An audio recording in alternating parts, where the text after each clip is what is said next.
All right, happy Friday and good morning, and thank you so much for waking up with us on Daybreak. I'm Matt Howerton. And I'm Dia Wall. We'll have much more on the Cowboys and Keller ISD coming up in just a bit.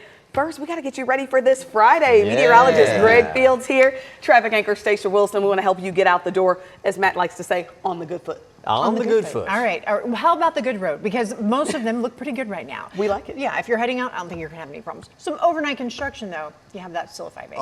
Always that. But no issues out there weather-wise. It's going to be a little breezy. It's going to be dry, mainly out there for today. And then we'll talk about those storm chances as we get into next week coming up a little bit later. But let's get you out the door right now. We're looking at some breezy, warm conditions. Fair Park, our tower cam there, a warm 73 degrees. It just changed there. We're looking at those south winds at 10, gusting up to 20 miles per hour. Now, we will have to deal with the winds as we go through the day today. So just be prepared for that. Those strong south winds getting into that 20, 25 mile per hour range with higher gusts as we go through the day. Elsewhere around, though, everyone going to be in the lower 70s for the most part this morning. Heading out to Denton and McKinney at 71, 72 for Gainesville and Sherman. Some upper 60s, though, as you head over toward Terrell and Canton, along with Greenville, all at 68. So as you make plans for your Friday, going to have the partly sunny skies. Again, those strong south winds, 20 to 25, but we'll have some gusts up around 30 plus miles per hour today, and it will be very warm. We'll be up around 91 or so as we head later into this afternoon. You'll notice we'll introduce a slight chance for a stray shower or thunderstorm maybe this evening.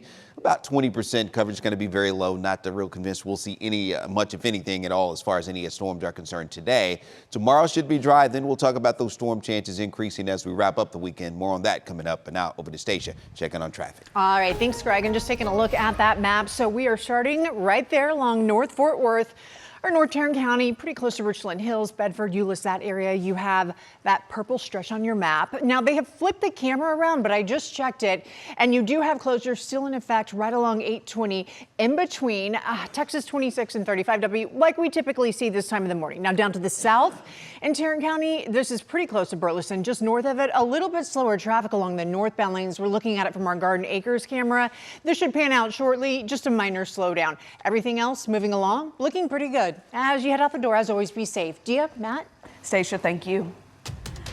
This morning, human remains are being tested. They were found at a home in Tarrant County where a missing little boy once lived. Noel Rodriguez Alvarez was last seen alive almost 4 years ago. He's presumed dead, and his mother now facing charges. Our Chris Oddie has been covering this story for days now. He's back live at that home in Everman with where things stand now. Chris?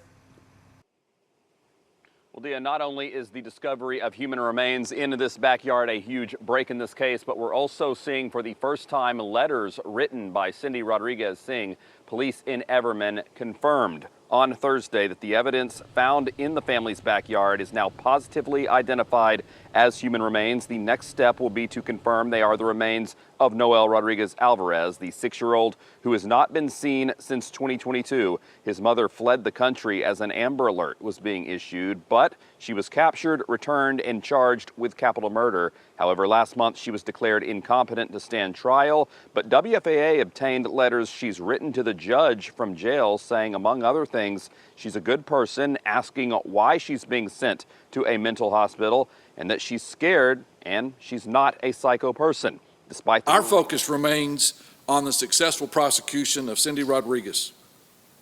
We owe it to Noel. We owe it to our community to seek justice in this case. And Sorrells referenced the evaluation report from Rodriguez saying that she will regain competency in the future, adding that she will stand trial for this. Matt and Dia, back to you. All right, Chris, thank you. A man convicted of murder in Tarrant County has been executed at the state penitentiary in Huntsville. Edward Busby Jr. was pronounced dead just after 8 o'clock. He was convicted of killing retired TCU professor Laura Crane back in 2004 while she was shopping for groceries near her home in Fort Worth. Experts for both prosecution and defense attorneys testified that Busby was intellectually disabled. Before the execution, a divided Supreme Court lifted a stay of execution over those disability claims. To an update for Keller families this morning, the school district there just voted to close 3 schools. Bear Creek, Parkwood Hill, and Trinity Meadow Intermediate schools will close after the next school year. The district will transition to pre-K through 5th grade in elementary schools and 6th through 8th grade at middle schools. It says the cuts are needed to keep up with declining enrollment and a tighter budget. The city of Dallas is weighing more than 400 responses on what to do with its aging building right now that they say could cost up to $1 billion to fix. The city issued a call for suggestions last month as it considers repairing it or just tearing it down. The Dallas Business Journal reports that more than 300 responses called for restoring the building. 85 of those responses said they want it demolished. Some city officials say repairs again could cost well over $1 billion, but others dispute that charge.